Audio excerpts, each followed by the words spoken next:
Good morning, students. Today we will discuss about the metamorphosis in amphibia.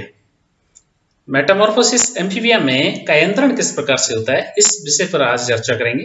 इस चर्चा के दौरान हम introduction of Metamorphosis, Metamorphosis in frog, endocrine control of Metamorphosis in frog and conclusion के बारे में पढ़ेंगे।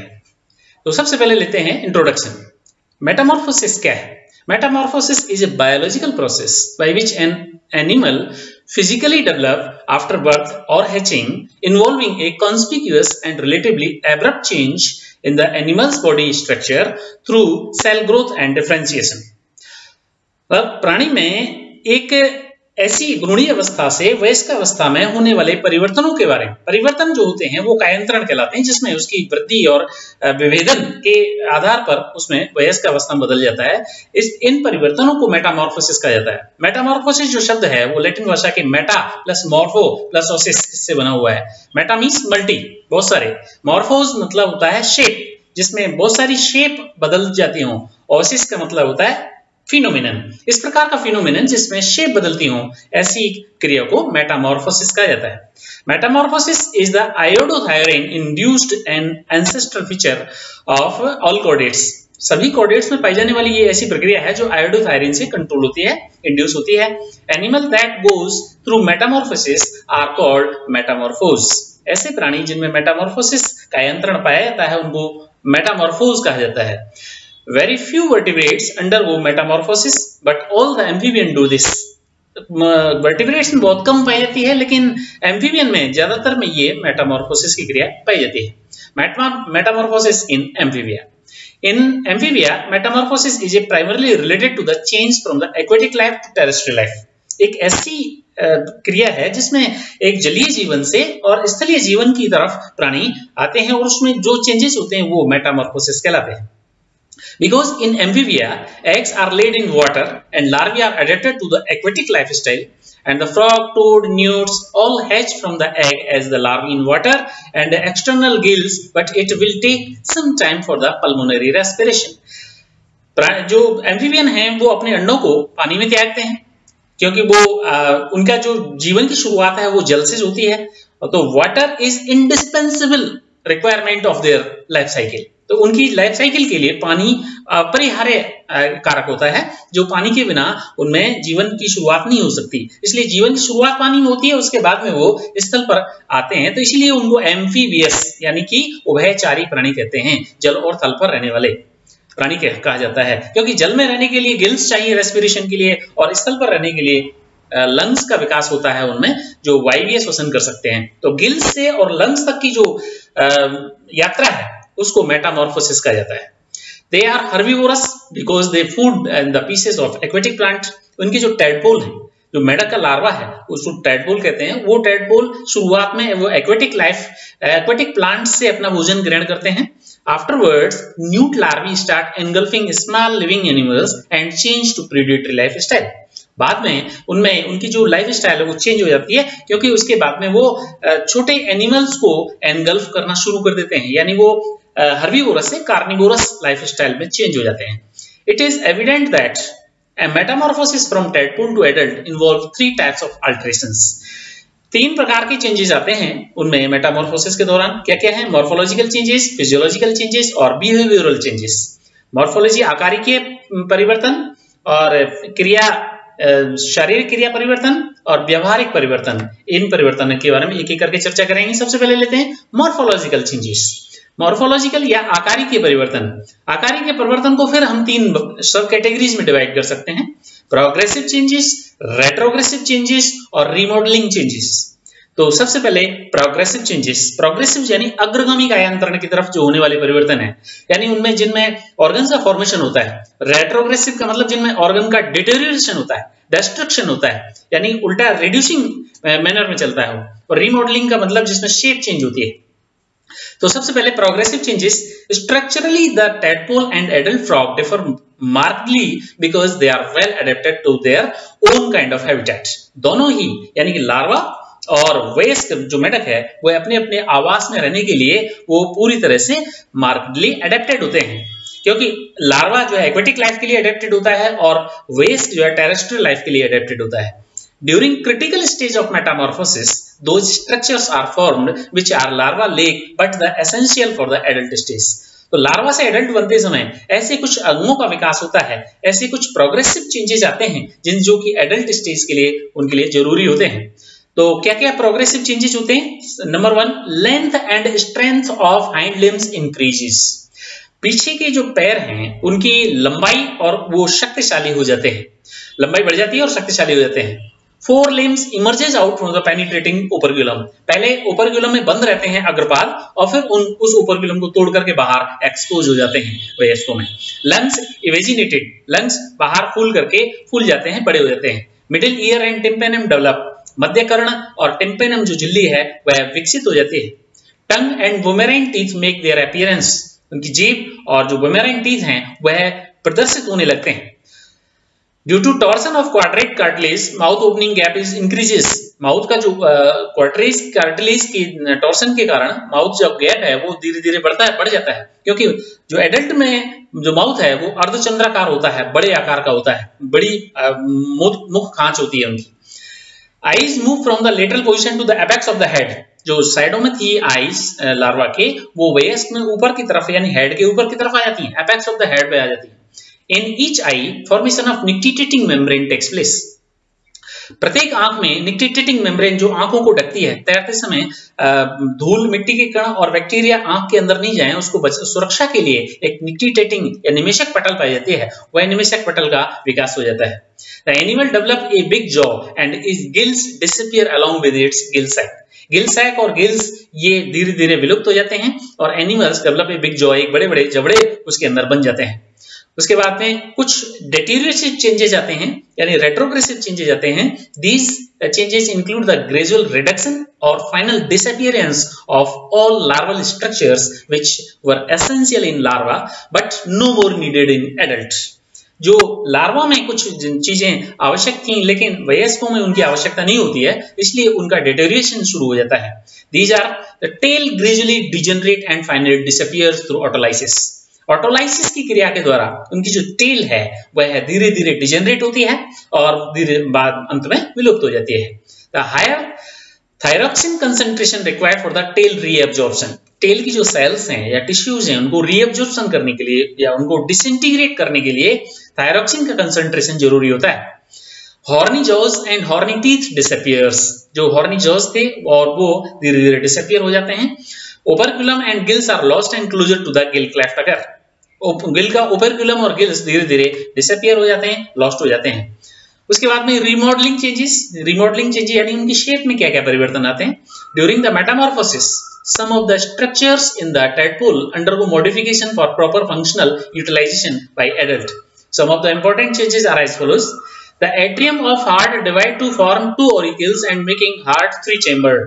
यानी कि उनका जो ऑरिकल है वो डिवाइड होकर के 2 भागों में बट जाता है और एक वेंट्रिकल होता है, तो फिर दो वेंट्रिकल और एक ऑरिकल यानी कि 3 चेम्बर्ड हार्ट उसमें एम्फीबियन में होता है। Gill separated from the respiratory circulation and respiratory circulation to lungs and skin established। Gill जो है वो रेस्पिरेशन सर्कुलेट से गिल हट जाते हैं और फिर पल्मोनरी रेस्पिरेशन के लिए वो एबल हो जाते हैं, योग्य हो जाते हैं। Mouth shape change from the rounded to crescentic. जो पहले माउथ राउंडेड था वो अब क्रिसेंट्रिक हो जाता है। Tongue becomes long and more elastic which is free and bifid posteriorly. जो टंग है वह फ्री हो जाती है, इलास्टिक हो जाती है और पीछे से दुशाखित हो जाती है।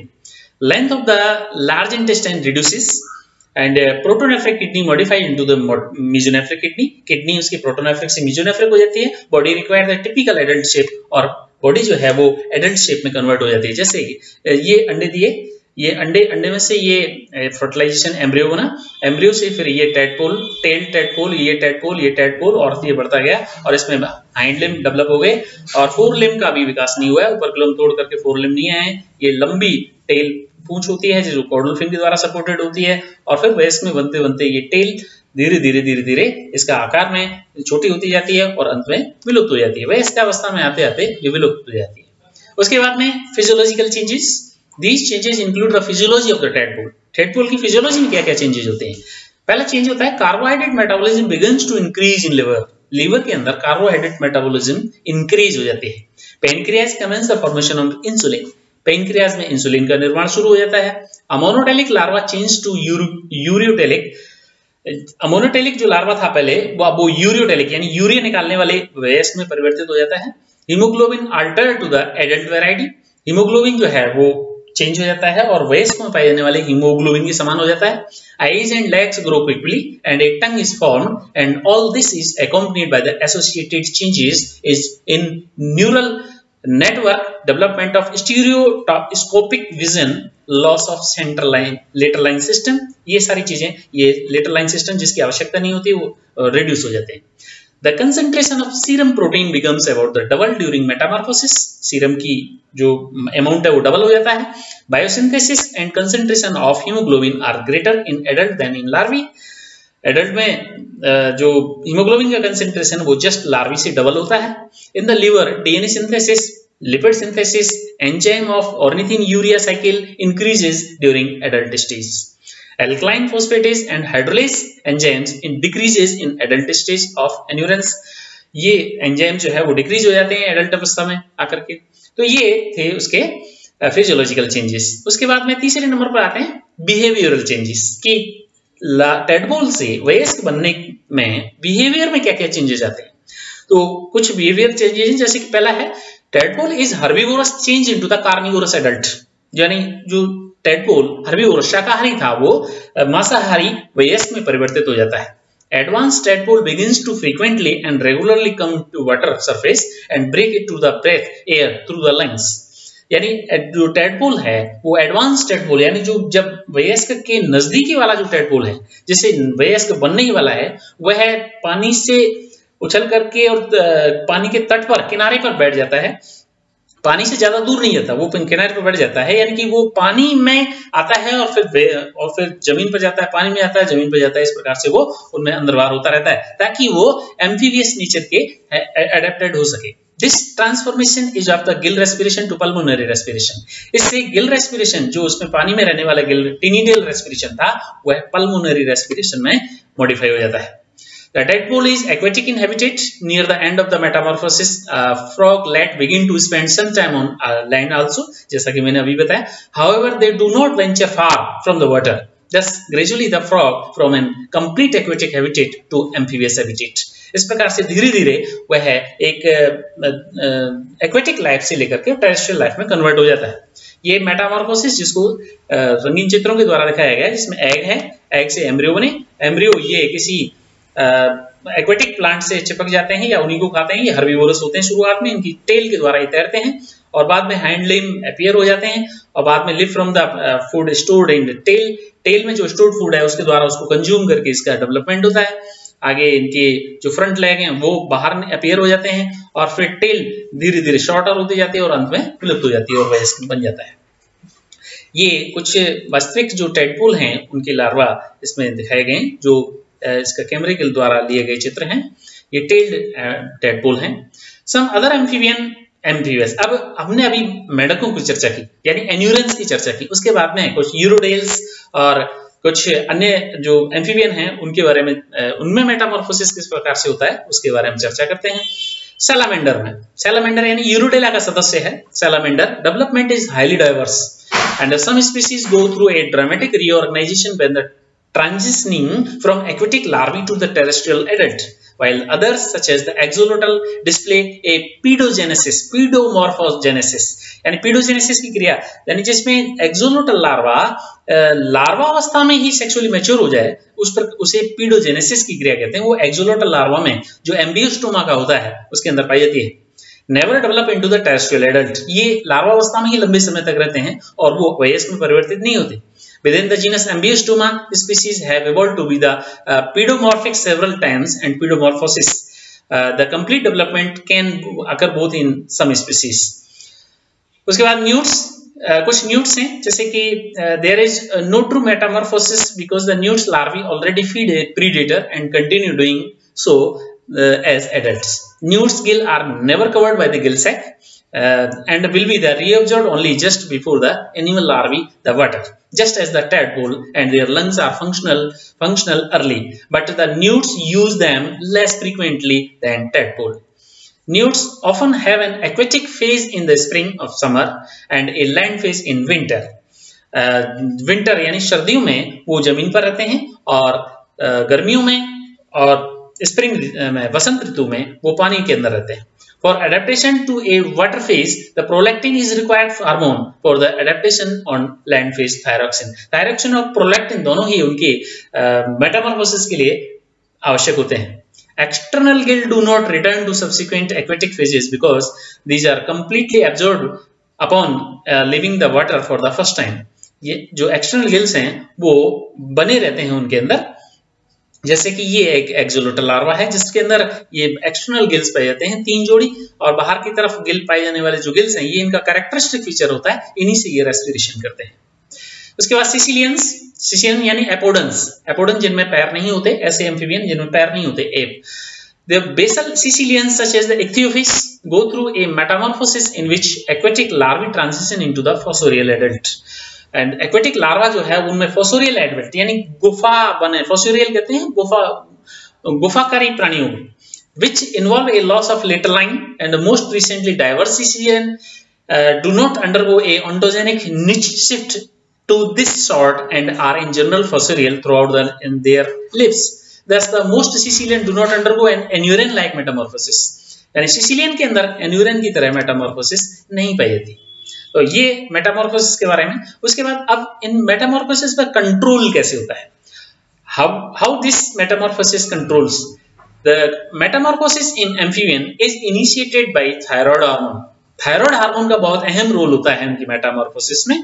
थायरोक्सिन हार्मोन निकलता है, थायरोक्सिन और ट्राईआयोडोथायरोक्सिन ये वेरी इंपॉर्टेंट हार्मोन होते हैं जो मेटामॉर्फोसिस के लिए आवश्यक होते हैं. The regulatory role of thyroid hormone in metamorphosis of amphibian can be clearly demonstrated by the following experimental evidences. The metamorphosis is initiated by the functional development of thyroid gland. The thyroid hormone is carried out by blood to the different parts of the body where it enhances the widespread changes. The thyroid is essential for the initiating metamorphosis proved by the following experiment. Thyroid hormone कितना important है, ये blood के माध्यम से पूरे शरीर में फैल जाता है और फिर वो मेटामॉर्फोटिक चेंजेस को इनिशिएट करता है. अब ये चीज जो है कुछ एक्सपेरिमेंटों से साबित हुई है, वो एक्सपेरिमेंट यहाँ मैं डिस्कस कर रहा हूँ. जैसे कि एक वुडरनेस नाम एक वैज्ञानिक थे जिन्होंने 1912 में ये डेमोन्स्ट्रेट किया. When he fed some tadpole on dried and powdered sheep thyroid and found they are metamorphosed. कुछ tadpole की जिनमें से थायराइड ग्रंथि रिमूव कर दी गई थी और वो एडल्ट में परिवर्तित नहीं हो रहे थे, उनको अगर शीप का यानी भेड़ का थायरोक्सिन हार्मोन पाउडर के रूप में खिलाया गया तो उनमें मेटामॉर्फोसिस हो गया, यानी वो मेटामॉर्फोज हो गए, यानी एडल्ट में कन्वर्ट हो गए. एलन ने एक एक्सपेरिमेंट किया 1980 में. Remove the thyroid rudiment from the frog tadpole at the tailbud stage. Tailbud stage से उनकी थायराइड ग्लैंड निकाल दी गई और thyroid less tadpole show normal growth and attain a much larger size 123 centimetre than the normal tadpole 60 centimetre. यानी उनमें निकाल देने के बाद में उनमें ग्रोथ बहुत ज्यादा होगी, इतनी ज्यादा जस्ट डबल होगी. यानी जो टैडपोल 60 सेंटीमीटर के थे वो 123 सेंटीमीटर आपके लंबे हो गए, but the fail to metamorphose. लेकिन वो एडल्ट में मेटामॉर्फोसिस के कन्वर्ट करने के लिए फेल हो गए, वो असफल हो गए. This proves that the metamorphosis cannot be initiated without stimulus by thyroid gland. इससे ये साबित होता है कि थायराइड ग्लैंड से निकलने वाला जो हार्मोन है वो मेटामॉर्फोसिस के लिए एक स्टिमुलस की तरह काम करता है. When those thyroid-less tadpole were immersed in the water-containing soluble extract of thyroxine, they immediately underwent metamorphosis. कुछ प्राणियों को जिनमें थायरोक्सिन की कमी थी उनको थायरोक्सिन देने पर वो इमीडिएटली मेटामॉर्फोसिस के अंदर चले गए. एंड मैकेनिज्म ऑफ थायरोइडक्सिन इस प्रकार से होती है कि ये हाइपोथैलेमस है, हाइपोथैलेमस से कुछ केमिकल सीक्रेट होते हैं जो पिट्यूटरी ग्लैंड के अंदर जाते हैं और ये फिर पिट्यूटरी ग्लैंड में को उत्तेजित करते हैं. पिट्यूटरी ग्लैंड से एक TSH यानी थायराइड स्टिमुलेटिंग हार्मोन निकलता है, जो थायराइड ग्रंथि को स्टिमुलेट करता है। थायराइड ग्रंथि थायरोक्सिन हार्मोन निकालती है। थायरोक्सिन हार्मोन टैडपोल को एडल्ट में मेटामॉर्फोसिस कर देता है, मेटामॉर्फोज कर देता है। ये इसका पूरा रेखा चित्र है कि किस प्रकार से मेटामॉर्फोसिस, ये हाइपोथैलेमस से सीआरएस निकलता है, सीआरएस से पिट्यूटरी ग्लैंड को उत्तेजित करता है, टीएसएच निकलता है, टीएसएच से थायराइड, थायराइड निकल करके फिर वो एक टैडपोल को एडल्ट में कन्वर्ट कर देती है। और ये इसकी प्रक्रिया है कि किस प्रकार से एक corticosteroid hormone stimulate pituitary gland TSH and act at the level of transcription, increase the responsiveness to low amount of thyroxine hormone.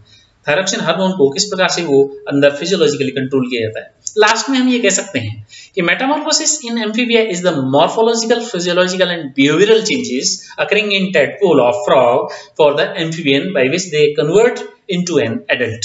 एक ऐसी प्रक्रिया है, एक ऐसी मॉर्फोलॉजिकल, फिजियोलॉजिकल, बिहेवियरल चेंजेस हैं जिनके द्वारा एक लार्वा वयस्क में कन्वर्ट हो जाता है।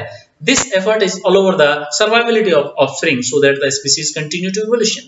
ये सारी जो क्रियाकलाप हैं किस लिए किए जाते हैं कि प्रजाति की सततता बनी रहे, continuity of species, survivability of offspring, ये सब ये होता रहे, इसके लिए ये सब कुछ किया जाता है। This is all about the metamorphosis in amphibian. Thank you.